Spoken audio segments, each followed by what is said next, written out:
안녕하세요. 오늘은 출애굽기 8장을 통해서요. 바로 왕에게 닥쳤던 그 재앙들의 의미를 한번 깊이 들여다볼까 합니다.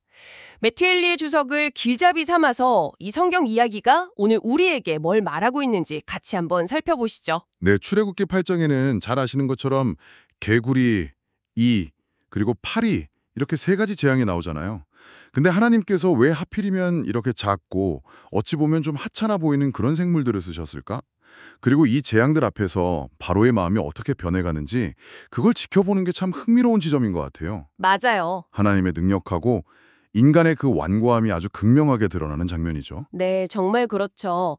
첫 번째 재앙이었던 피 재앙 이후에 숨 돌릴 틈도 없이 하나님이 다시 모세를 통해서 바로에게 경고하시잖아요. 출애굽기 8장 2절을 보면 만약에 백성 안 보내면 개구리로 온 땅을 치겠다 이런 말씀이시죠. 근데 이게 그냥 강이나 못에 개구리가 좀 많아지는 그런 수준이 아니더라고요. 그렇죠. 집안, 침실, 침대 위, 심지어 그 밥 먹는 화덕이랑 떡반죽 그릇까지 개구리가 막 뛰어다닌다는 거니까 상상만 해도 좀 끔찍해요. 네, 이 경고는 단순히 불쾌하다 이런 걸 넘어서는 좀 깊은 의미가 담겨 있다고 봐야 합니다. 매튜엘리 주석에서는 이걸 하나님의 저주가 죄가 있는 곳이라면 어디든 정말 어디든 따라붙어서 그 삶을 아주 무겁게 짓누른다고 해석하거든요. 가장 편안해야 할 침실, 또 생계가 달린 화덕까지 파고드는 재앙이라는 건 정말 피할 곳 없는 하나님의 심판을 상징하는 거죠. 그러면서도 동시에 시편 7편 12절 말씀처럼 하나님은 심판을 경고하시면서도 여전히 회개할 문을 열어두고 계신다는 거예요. 그렇군요. 칼을 가셨다는 그 경고가 돌이키면 용서하시겠다는 은혜의 다른 표현이기도 한 거죠. 하지만 바로는 그 경고를 또 무시하죠. 네. 결국 아론이 지팡이를 내미니까 온 땅이 개구리로 뒤덮여 버립니다. 근데 여기서 좀 신기한 게 7절을 보면 애굽의 마술사들도 똑같이 개구리를 불러냈다는 거예요. 이건 어떻게 봐야 할까요? 그렇죠. 그 마술사들이 재앙을 흉내낼 수는 있었어요. 근데 중요한 건 그 재앙을 없애지는 못했다는 거죠. 아하. 이게 핵심입니다. 악한 세력은 하나님의 역사를 모방하거나 왜곡해서 사람들을 속일 수는 있어요. 하지만 어떤 근본적인 문제를 해결하거나 생명을 줄 능력은 없다는 걸 보여주는 거죠. 요한계시록 16장 13절에 나오는 그 개구리 같은 더러운 영이 기적을 행하는 것처럼 보여도 결국 속임수인 것과 좀 비슷한 맥락이라고 할 수 있겠네요. 네, 혼란만 더하고 해결책은 없는 거군요. 맞습니다. 혼란은 가중시킬 수 있어도 해결책은 제시하지 못하는 거죠. 이 개구리 재앙 앞에서 바로가 처음으로 좀 무릎을 꿇는 듯한 모습을 보이잖아요. 네, 그렇죠. 8절에서 모세하고 아론을 불러서 이 개구리들만 좀 없애주면 백성을 보내겠다 이렇게 약속을 하죠. 그 전까지 하나님이랑 모세를 막 멸시하던 태도하고는 완전히 달라진 모습인데요. 네, 바로 그 고통과 공경이 닥치니까 그제야 하나님과 기도의 필요성을 인정하게 된 겁니다. 평소에는 거들떠보지도 않던 사람들이 위기에 처하면 각자기 신을 찾고 기도를 부탁하는 모습, 우리 주변에서도 가끔 볼 수 있는 모습이죠. 네네. 할리조석은 이걸 통해서 역경이 때로는 그 완고한 마음을 아주 잠시나마 부드럽게 만들 수는 있다, 이렇게 지적합니다. 근데 이게 정말 진정한 변화인지는 좀 더 지켜봐야 하는 거죠. 모세의 대응도 참 인상적이에요. 9절에서 바로한테 언제 이 재앙이 멈추기를 원하는지 직접 정하라고 하잖아요. 네.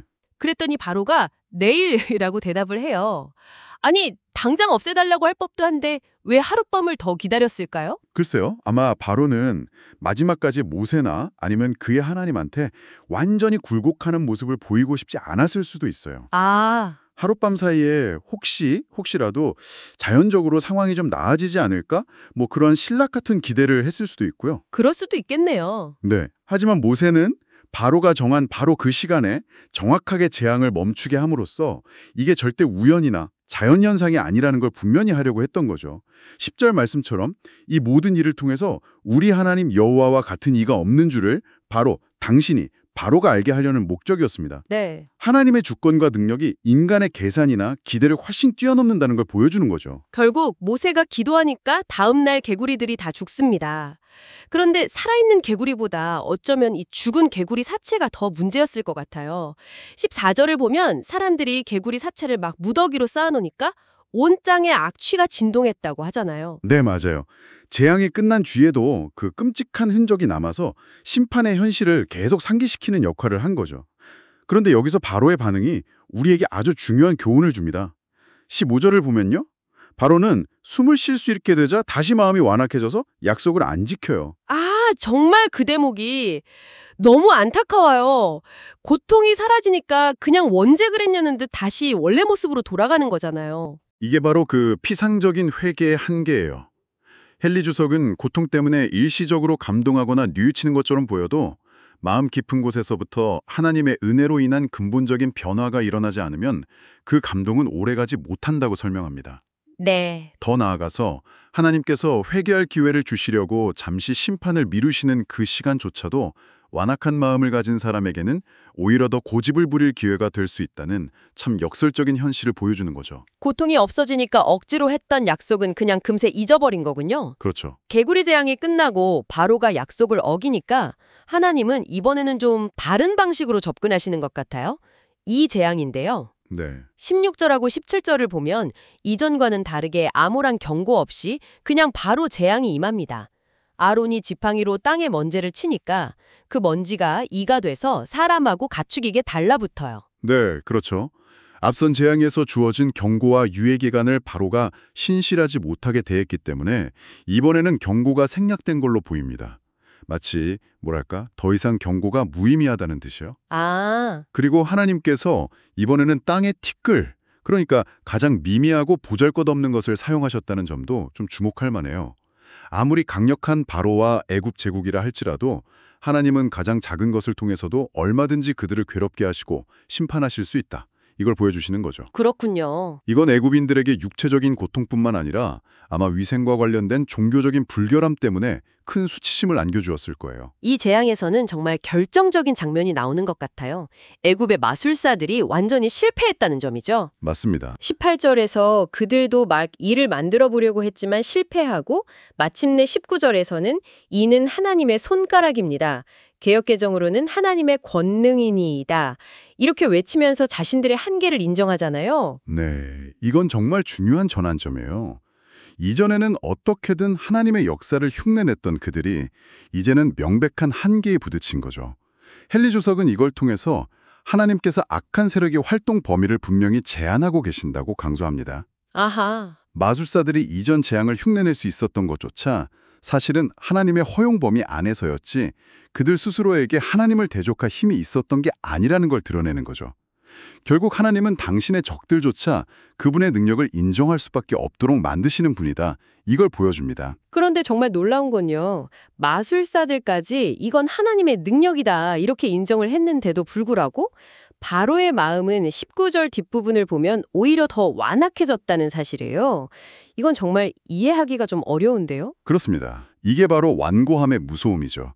하나님의 명백한 능력과 심판의 증거가 어떤 사람에게는 회개와 믿음으로 나아가는 계기가 되지만 바로처럼 마음이 굳게 닫힌 사람에게는 오히려 더 큰 반항심을 불러일으킬 수도 있다는 걸 보여주는 거예요. 네. 헨리 주석은 하나님의 말씀과 역사가 어떤 이에게는 생명을 주는 향기가 되지만 거부하는 사람에게는 이게 죽음에 이르게 하는 냄새가 될 수도 있다고 설명해요. 마술사들의 그 고백조차 바로의 마음을 돌이키지 못하고 오히려 더 깊은 완고함으로 빠져들게 한 거죠. 정말 그러네요. 이제 세 번째 재앙인 파리 재앙으로 넘어가 보겠습니다. 이번에는 다시 경고가 주어지네요. 네. 20절하고 21절을 보면 모세가 아침 일찍 날강가로 나가는 바로를 찾아가서 만약 백성을 보내지 않으면 끔찍한 파리떼가 바로의 군괄과 신하들의 집 그리고 애굽 온 땅을 뒤덮을 거라고 경고합니다. 여기서 우리는 모세의 그 부지런함과 담대함을 좀 엿볼 수 있어요. 아침 일찍 그 권력의 상징인 바로 앞에 나아가서 하나님의 메시지를 전하는 모습이죠. 그리고 이번 재앙의 가장 큰 특징은요. 22절과 23절에서 하나님께서 처음으로 아주 명확한 구별을 선언하신다는 점이에요. 구별이요? 네. 이스라엘 백성들이 사는 고센 땅에는 이 파리떼 재앙이 임하지 않도록 하시겠다는 약속입니다. 내가 내 백성과 내 백성 사이에 구별을 두겠다. 23절. 왜 이 시점에서 이런 명확한 구별이 필요했을까요? 이스라엘 백성들도 이전 재앙들에서는 어느 정도 고통을 겪었을 것 같은데요. 네, 그럴 수 있죠. 근데 헨리 주석은 이 구별의 목적이 22절 하반절에 명확하게 나와 있다고 지적해요.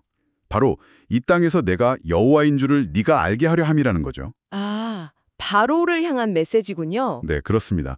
온 세상을 다스리시는 하나님께서 이 재앙 속에서도 당신의 백성을 특별히 보호하고 지키신다는 사실을 바로와 애굽 사람들 그리고 이스라엘 백성들 스스로에게도 명백하게 보여주시기 위함이라는 겁니다. 마치 제멋대로 날아다니는 것처럼 보이는 그 파리 때조차 하나님의 명령에 따라서 정확히 경계를 지키는 걸 통해서 이 모든 자연현상과 역사를 주관하시는 분이 바로 여호와 하나님이심을 증명하는 거죠. 네. 이건 하나님의 주권뿐만 아니라 당신께 속한 자들을 아시고 특별한 언약 관계로 돌보시는 그 하나님의 신실하심을 아주 강력하게 드러내는 증거라고 할 수 있습니다. 온 땅에 가득합니다. 아마 이게 단순히 귀찮은 정도가 아니라 정말 일상생활이 불가능할 정도의 재앙이었을 것 같아요. 그랬을 겁니다. 그래서 바로는 다시 한번 모세와 아론을 부릅니다. 그리고 첫 번째 협상안을 제시하죠. 25절인데요. 너희는 여기서 이 땅에서 너희 하나님께 제사를 지려라. 애굽 땅 안에서 제사를 허락하겠다는 제안이죠. 네, 겉보기에는 좀 양보하는 것 같지만 여전히 그 통제권을 놓지 않으려는 바로의 속내가 보이는 제안이에요. 아, 그런데 모세는 26절과 27절에서 아주 단호하게 거절합니다. 애굽 사람들이 가증하게 여기는 방식으로 제사를 드려야 하는데 아마 이스라엘의 제사 방식이나 제물이 애굽의 신성한 동물과 좀 충돌했을 수도 있겠죠. 그것을 애굽 땅에서 행하는 것은 불가능하다. 그리고 반드시 사흘길쯤 광야로 나가서 하나님께서 명하신 방식대로 드려야 한다. 이렇게 주장합니다. 네. 헨리 주석은 여기서 아주 중요한 원리를 발견하는데요. 하나님께 합당한 예배는 세상, 즉 애굽과 구별된 공간인 광야에서 인간의 편이나 타협이 아닌 하나님의 명확한 지시에 따라 드려져야 한다는 것입니다. 그렇군요. 세상과 구별되고 하나님 방식대로 드리는 예배. 맞습니다. 첫 번째 제안이 거절당하니까 바로는 한 발짝 더 물러서는 것 같아요. 28절에서 내가 너희를 보내겠다. 광야에서 너희 하나님 여호와께 제사를 드릴 것이다. 그런데 너무 멀리 가지는 마라. 이렇게 말하죠. 그러면서 또 모세에게 자기를 위해 기도해달라고 부탁하고요. 네, 이 제안 속에는 여전히 이스라엘 백성이 완전히 떠나버릴까 봐 두려워하는 마음이 깔려 있는 거죠. 보내주기는 하겠는데 언제든 다시 통제할 수 있는 거리 안에 두려는 거예요. 헨리 주석은 이걸 죄로부터 떠나기는 하지만 완전히 멀어지기를 두려워하는 좀 위선적인 마음과 같다고 비유하기도 합니다. 그러네요. 모세는 기도는 해주겠다고 약속하면서도 29절에서 아주 날카롭게 경고를 하죠. 왕은 다시는 백성을 보내어 여호와께 제사 드리는 것을 막는 그런 거짓말을 하지 마십시오. 하나님은 속지 않으신다. 그리고 이런 식의 거짓된 회개는 결국 자신에게 더 큰 해가 될 뿐이다. 라는 점을 분명히 상기시키는 거죠. 모세의 기도로 파리떼가 정말 하나도 남지 않고 깨끗하게 사라집니다. 30절, 31절에 나오죠. 하나님의 자비와 능력이 다시 한번 나타난 순간인데요. 네. 하지만 예상하셨을지도 모르겠지만 결과는 이전과 똑같았습니다. 32절은 바로가 이때에도 그의 마음을 완강하게 하여 그 백성을 보내지 아니하였더라 이렇게 기록하고 있어요. 네, 재앙이 사라지자마자 바로의 마음은 다시 원래 그 완고함으로 돌아가 버렸습니다. 헨리 주석은 바로의 마음을 끝까지 사로잡고 있었던 두 가지 강력한 죄를 지적하는데요. 첫째는 이스라엘 백성에 대한 지배권을 놓지 않으려는 교만이고, 둘째는 그들의 노동력을 통해 얻는 이익을 포기하지 않으려는 탐욕입니다. 교만과 탐욕이군요. 네, 이 교만과 탐욕이 바로로 하여금 반복해서 하나님 앞에서 거짓말하게 만들고 결국에는 파멸로 이끌어가는 원동력이 되었다는 것이죠. 이건 우리에게도 참 중요한 경고가 됩니다. 죄가 우리 마음을 지배하게 되면 결국 그 죄가 우리를 얼마나 어리석고 또 비참하게 만드는지를 보여주는 아주 생생한 사례라고 할 수 있겠습니다. 오늘 출애굽기 8장의 세 가지 재앙, 개구리 2, 파리를 통해서 우리는 정말 일관된 패턴을 발견한 것 같아요. 재앙이 임하고 바로가 고통 속에서 잠시 굴복하거나 타협하는 듯 보이지만 재앙이 거치면 다시 마음이 완악해져서 약속을 어기는 이 모습이 계속 반복되죠. 네, 그렇죠. 이 반복되는 과정을 보면서 우리 자신에게 좀 질문을 던져볼 필요가 있는 것 같아요. 하나님의 분명한 능력과 때로는 그 자비로운 구원의 손길을 경험하면서도 왜 우리는 때때로 바로처럼 마음이 완악해질 수 있을까?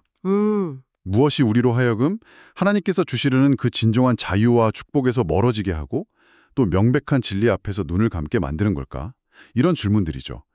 헨리 주석은 바로의 이야기가 단지 어떤 고대 왕의 이야기가 아니라 우리 각자의 마음속에 숨어 있을 수 있는 그 완고함, 즉 하나님 앞에서 고집부리고 불순종하려는 경향성을 비춰보는 거울이 될 수 있다고 말합니다. 네, 오늘 매튜 헨리의 주석과 함께 출애굽기 8장을 깊이 살펴봤는데요. 바로의 그 완고함이 아니라 하나님의 말씀 앞에서 부드러운 마음으로 응답하는 우리가 되기를 바라면서 오늘 이야기 마무리해야 할 것 같습니다. 함께 해주셔서 감사합니다.